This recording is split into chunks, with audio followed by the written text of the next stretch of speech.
Uttar Pradesh police भर्ती board द्वारा कराई जा रही यह वही परीक्षा जो पूर्व में संपन्न होने के बाद पेपर लीक होने के चलते रद्द कर दी गई थी।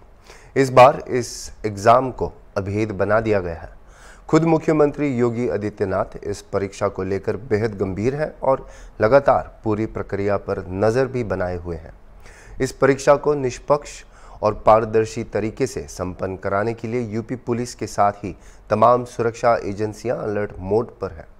इस परीक्षा को सकुशल संपन्न कराना बेहद चुनौतीपूर्ण इसलिए भी है क्योंकि इससे प्रदेश और खुद मुख्यमंत्री योगी आदित्यनाथ की साख जुड़ी हुई है।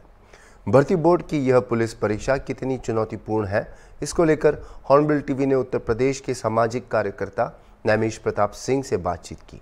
सुनिए सोशल एक्टिविस्ट ने हॉर्नबिल टीवी से क्या कुछ कहा। 23 अगस्त से 31 अगस्त तक यूपी पुलिस भर्ती की परीक्षा होने जा रही है। ये वही भर्ती परीक्षा है जो पिछली बार पेपर लीक मामले में जो है इसको रद्द करनी पड़ी थी। हालांकि जो अभ्यर्थी थे उन्होंने पेपर दिया था, लेकिन जब पेपर लीक हुआ तो इस परीक्षा को पूरी तरह से रद्द कर दिया गया था। अब वही परीक्षा फिर से होने जा रही। 23 अगस्त से 31 अगस्त के बीच 2 पालियों में भर्ती परीक्षा होनी है और इसमें लाखों विद्यार्थी यानी लाखों कैंडिडेट इस परीक्षा में शामिल हो रहे हैं। इसके अलावा उत्तर प्रदेश के अदर यानी कि देश के कई राज्यों के लाखों अभ्यर्थी इस परीक्षा में शामिल हो गए। क्योंकि ये परीक्षा एक बार रद्द हो चुकी थी, दूसरी बार हो रही। ये परीक्षा कितनी महत्वपूर्ण है यूपी सरकार के लिए, क्योंकि मुख्यमंत्री योगी आदित्यनाथ लगातार खुद इस परीक्षा की मॉनिटरिंग कर रहे हैं और अधिकारियों को निर्देश दे रखे हैं। जहाँ भी संवेदनशील या अति संवेदनशील है वहाँ एक्स्ट्रा फोर्स तैनाती की गई है। इलेक्ट्रॉनिक गैजेट का इस्तेमाल किया जा रहा है। हम बात करेंगे, हमारे साथ सामाजिक कार्यकर्ता हैं नैमिष प्रताप सिंह जी, इनसे बात करेंगे। सर, कल से परीक्षा होने जा रही है पुलिस भर्ती परीक्षा। ये वही भर्ती परीक्षा है जो कुछ महीने पहले जब भर्ती परीक्षा हुई थी, पेपर लीक हुआ था, उसको रद्द करना पड़ा था। ये भर्ती जो होने जा रही कल 23 से, कितनी महत्वपूर्ण है उत्तर प्रदेश सरकार के लिए? सबसे पहले तो मैं आपके चैनल को धन्यवाद देता हूं जिसके ज़रिए मुझे अपनी बात कहने का अवसर मिल रहा है। देखिए, ऐसा है कि लगातार सरकारी नौकरियों का विज्ञापन एक तो कम आ रहा है, ऐसा विपक्ष का आरोप है। और योगी सरकार की जो पहली बार जब सरकार बनी थी और उसी समय मुख्यमंत्री ने स्पष्ट कर दिया था कि जीरो टॉलरेंस करप्शन और क्राइम पर रहेगा। और उस स्थिति में पेपर का लीक हो जाना योगी सरकार में, जब भ्रष्टाचार और अपराध से कोई समझौता ना करने का मुख्यमंत्री का हर प्रेस कॉन्फ्रेंस में लगभग ये दावा रहता है, तो एक बहुत बड़ी चुनौती है। और अब जब स्वयं मुख्यमंत्री जी ने पूरे मामले को संभाल लिया है और तब यदि किसी भी तरह से इसमें कोई धांधली या पेपर लीक होने का गुंजाइश बनती है, तो यह उत्तर प्रदेश के लिए बहुत शर्मसार करने वाला होगा और निश्चित तौर पर से मुख्यमंत्री, गृह विभाग और यूपी पुलिस के ऊपर सवालिया निशान उठेगा। नहीं, जिस तरह से ठीक है, आपने कहा कि मुख्यमंत्री योगी आदित्यनाथ का जीरो टॉलरेंस रहे, चाहे करप्शन हो या क्राइम हो। और जो लाइमलाइट में आए हैं, जो पहले जो परीक्षा हुई हैं, जो आरोपी थे उनके खिलाफ सख्त कार्रवाई हुई है। इवन बुलडोजर की भी कार्रवाई हुई है, उनकी संपत्ति को लेकर भी कार्रवाई हुई है।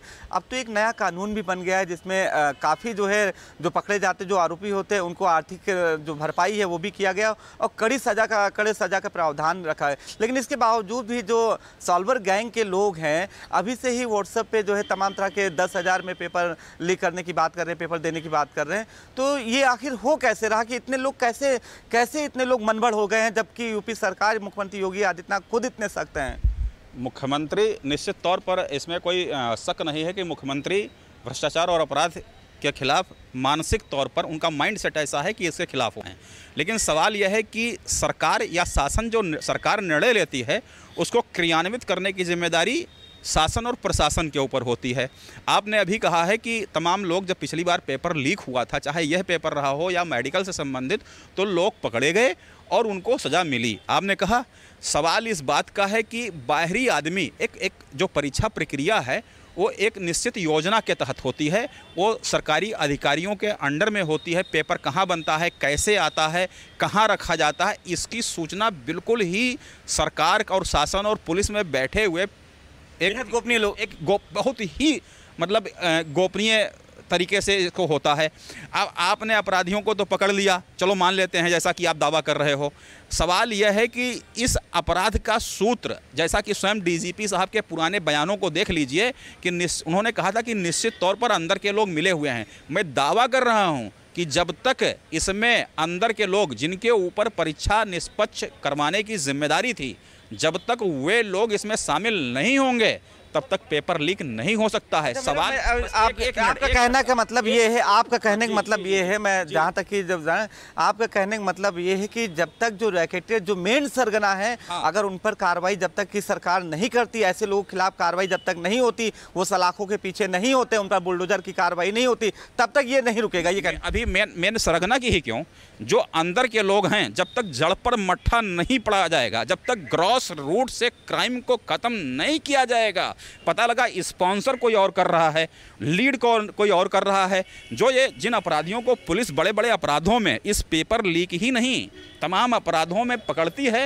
वो मोहरे होते हैं। जब तक कि उनके बॉस, जैसा आपने कहा है सरगना, जब तक सरगना और सरगना को संरक्षण देने वाले, चाहे वो सरकार में बैठे लोग हों, चाहे वो शासन में बैठे लोग हों, चाहे वो प्रशासन में, पुलिस प्रशासन में बैठे लोग हों, चाहे वो नागरिक प्रशासन में बैठे लोग हों, जब तक कि प्रोटेक्शन देने वाले लोगों को, उनको उनके खिलाफ कठोर कार्रवाई नहीं होगी, दुर्भाग्य यह है कि उनको बचा लिया जाता है। वो कोई ना कोई सरकार के ऊपर दबाव पड़ता है, उनको बचा लिया जाता है। एक चीज़ अनूप जी मैं इसमें और जोड़ना चाहूँगा कि आपने कहा कि व्हाट्सएप पर चल रहा है। मैं दावा कर रहा हूँ कि साइबर अपराध बहुत त्वरित होता है, सेकंडों में अमेरिका में बैठकर कंप्यूटर अमेरिका और चीन से यहाँ कर देते, साइबर अपराध को अंजाम दे देता है। हमारी जो साइबर सुरक्षा प्रणाली है वो कई भागों में वियोजित है। इसमें जब तक कि पुलिस, गृह विभाग, आईटी सेल, अब आप बताइए आईपीएस अफसरों को आईटी की क्या जानकारी है, वो तो हिस्ट्री फिलॉसफी पढ़ के आए हैं। तो जब तक इसमें एक मैंने इसके बारे में लिखा भी है कि जब तक इसमें जो है पुलिस, गृह विभाग के अलावा आईटी के अधिकारी शामिल नहीं होंगे, आईटी का जो जानकार व्यक्ति नहीं शामिल होगा, जब तक इसका एक पूरा प्रॉपर वे में एक रिस्पांस कमेटी नहीं बनेगी, जैसे कि सीआरटी है, कंप्यूटर इमरजेंसी रिस्पांस टीम, वो नोएडा में काम करती है। आपके यहाँ लखनऊ में कोई है ही नहीं सीआरटी, जितनी मेरी जानकारी है।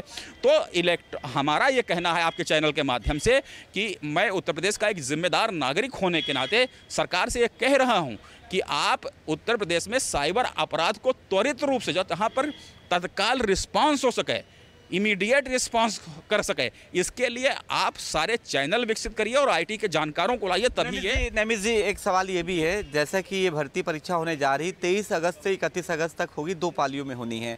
इसमें देश के कई राज्यों के लाखों अभ्यर्थी इस परीक्षा में, यूपी पुलिस भर्ती की परीक्षा में शामिल होने जा रहे हैं। साख इसलिए है क्योंकि दूसरे राज्य के भी अभ्यर्थी होंगे। तो क्या कहना चाहेंगे कि किस तरह से उत्तर प्रदेश की इमेज ना हो दूसरे राज्य के अभ्यर्थियों के सामने, कैसा क्या सुझाव रहेगा? आज उत्तर प्रदेश के मुख्यमंत्री, इसमें कोई दो राय नहीं है कि हम राजनीतिक कारणों से हम जो हिसाब से नहीं बोलेंगे, जो सच है वो बोलेंगे। योगी आदित्यनाथ की जिस तरह से इनका वजूद, उनका व्यक्तित्व उत्तर प्रदेश से बाहर लोकप्रिय हुए हैं, तो निश्चित तौर पर उत्तर प्रदेश से बाहर के राज्यों के जो नौजवान नौकरी के लिए, सरकारी नौकरी का सपना सजोकर उत्तर प्रदेश की धरती पर यह सोच कर आ रहे हैं कि बाबा योगी आदित्यनाथ के रहते हुए उनके साथ कोई चोर, उचक्का, बेईमान, ठग गलत काम नहीं कर पाएगा, तो अगर वो निराश, किसी भी तरह की कोई धांधली होती है, तो ये योगी आदित्यनाथ के अगेंस्ट पहुंच जाएगा, इनकी लोकप्रियता पर, इनकी साख पर बट्टा लगेगा। और मैं आपके चैनल के माध्यम से बात कहना चाहता हूं कि सरकार रातों रात इमीडिएट एक्शन ले और कैसे भी इसमें किसी भी प्रकार की कोई गड़बड़ी को होने से रोके, ताकि उत्तर प्रदेश के मुख्यमंत्री और उत्तर प्रदेश की जो छवि बनी हुई है, सकारात्मक छवि बनी है, जो बार बार मुख्यमंत्री जी अपने भाषणों में कहते हैं कि उत्तर प्रदेश आज उल्टा प्रदेश नहीं कहा जा रहा है, एक प्रोग्रेसिव प्रदेश। आप नमित जी हैं और बहुत अच्छी बात कही है। इन्होंने कहा, साफ कहा है कि ये जो भर्ती परीक्षा होने जा रही है, इसमें देश के अन्य राज्यों के लाखों अभ्यर्थी होंगे। और जिस तरह से मुख्यमंत्री योगी आदित्यनाथ जी की पहचान है पूरी देश दुनिया में बाबा वाले बुलडोजर के रूप में, खास तौर से सख्त पहचान ये भी है क्राइम और करप्शन पर, जो भी अगर इस पर हमला किया, जो भी इस पर अगर इसको छेड़ा, उस पर मुख्यमंत्री योगी आदित्यनाथ की सख्त कार्रवाई एक नज़ीर बन चुकी है, ये सभी जानते हैं। और इन्होंने साफ कहा कि जिस तरह से मुख्यमंत्री योगी आदित्यनाथ की छवि है, उसको देखते हुए कि गलत दूसरे राज्यों के अभ्यर्थियों को एक गलत मैसेज ना जाए, इसके लिए एक त्वरित कार्रवाई का एक ऐसा एक तंत्र सिस्टम बनाना चाहिए, साइबर सिस्टम बनाना चाहिए, टेक्नोलॉजी का सिस्टम बनाना चाहिए, ताकि जरा से भी कहीं भी सूचना अगर ऐसी आती है पेपर लीक से जुड़ी उत्तर प्रदेश पुलिस भर्ती मामले में, उस पर त्वरित कार्रवाई हो। क्योंकि ये भर्ती परीक्षा 23 अगस्त से हो रही है और मौका आज ही है कि जितना भी इसको जो है गृहबंदी कर ले या किलेबंदी कर ले कि इस परीक्षा को लीक ना हो, वो सारे कदम उत्तर प्रदेश पुलिस उठाए ताकि उत्तर प्रदेश के मुख्यमंत्री की छवि किसी तरह से दूसरे राज्यों के अभ्यर्थियों के सामने धूमिल ना हो सके। वीडियो जर्नलिस्ट अनिल सैनी के साथ अनूप चौधरी, हॉर्नबिल टीवी, लखनऊ।